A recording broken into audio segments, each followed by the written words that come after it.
Now being 1 o'clock, I'll call the April 28th meeting of the Board of Selectmen to order. Pursuant to Chapter 20 of the Acts of 2021, this meeting will be conducted via remote means. Members of the public who wish to access the meeting may join via Zoom.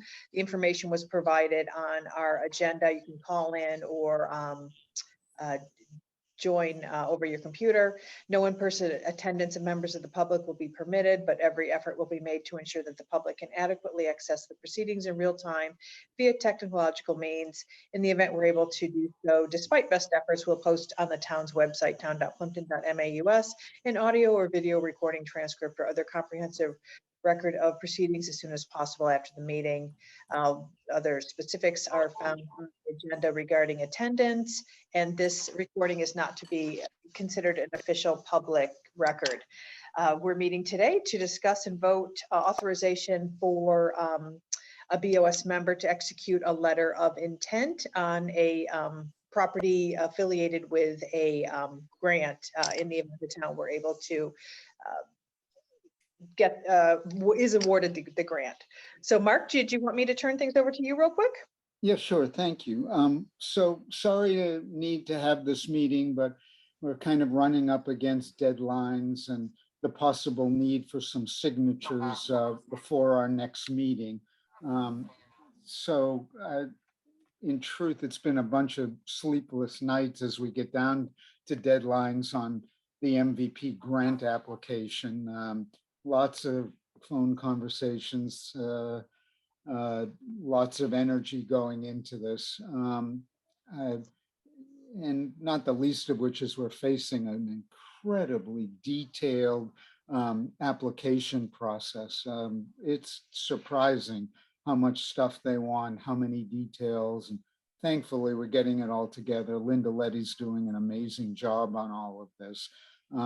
If we are successful with the grant, I'm very much looking forward to working with the fellow selectmen in executive session to develop what would be the final P&S along the way. So in the meantime, I'm simply looking for the Board of Selectmen to authorize me to sign a letter of understanding if we get it done before the next meeting. I will say that the general parameters in many meetings with the seller are more or less settling on a selling price, which should be below the appraisal that we expect shortly, and would be totally contingent on receiving the grant and putting together the 25% match, which we would either do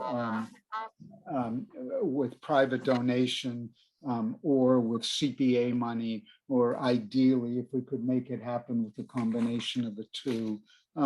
Just for the heck of it, to let you know where we're at with CPA money, in our undesignated fund, we have $295,000. When we look at all the lines with the various stuff available, CPA money, we have almost $490,000. So there are the funds there without straining very much. And we are being, as we always are with these big land projects, incredibly careful, both to be frugal, make sure we don't miss anything, and stay out of trouble. And we have high hopes of continuing to do all those things.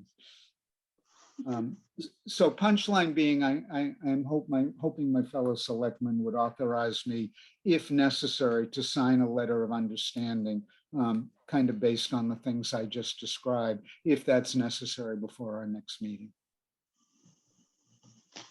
John, yeah, when will the appraisal be ready?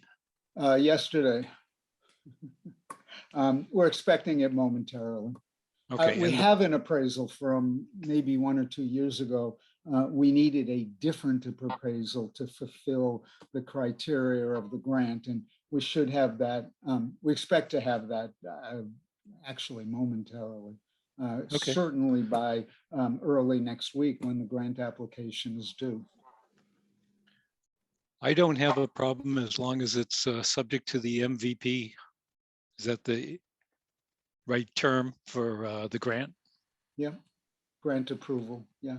Mark, this is a requirement for the grant application, correct? You need this to have a complete application? Yes. Okay, What is a little unclear in reading the grant application is exactly what would be ideal. I mean, there was the thought along the way that maybe we needed a finished P&S, but I mean, from my perspective, that's nuts before we even having the grant along the way. What we would be signing would certainly be part of the grant application and would be a really strong point that that we're on top of this and serious about this happening. Right. In truth, we were led to believe and still have been led to believe that our MVP application is a very, very strong one. The thing that has happened, as I understand it, in the last grant cycle, there were about 30 applications, and this year there are 200. So certainly the word is out on these, and albeit we've been very strongly encouraged by the MVP people and others. I mean, I'm guarding my own emotions that that there's a possibility this won't happen. But we're strongly, we have a really, really good application, and Linda's done an amazing job. And in truth, you know, in the last few years, we've done 2 of these big projects, and not to jinx us, knock on wood, but we know how to do them. And I think MVP sees that. great. All right. So if no other discussion, I'll make a motion to authorize Selectman Russo to sign a letter of understanding regarding Turkey Swamp to complete the town's MVP grant application. I'll second that. All right, roll call vote. Mr. Russo, Yes. Mrs. Joy, yes. Mr. Trainer, Yes. awesome, great. Anything else for us, Mark? Hey, Mark, could you Yes. get us a map of exactly what we're looking at? Yeah, and that's actually one piece. There are 2 different maps. I'll have more of that. I have to travel tomorrow. At worst, I'll have it for you the beginning of the week, or I'll get it to Liz for you. Okay, thank you. Actually, there is one thing that I can send over. I'll get that to you this afternoon. Thank you. I would just note, I think this may be hopefully the shortest open meeting, Board of Selectmen meeting we've ever had, and I'm proud to be part of it. Yes, we set a record. All right, and with that note, at 1:08, I'll make a motion to adjourn. Do we have a second? I'll second. All right, roll call vote. Mr. Trainer, Yes. Mr. Russo, Yes. Mrs. Joy, yes. Okay. Goodbye, everybody. I got to get back to work.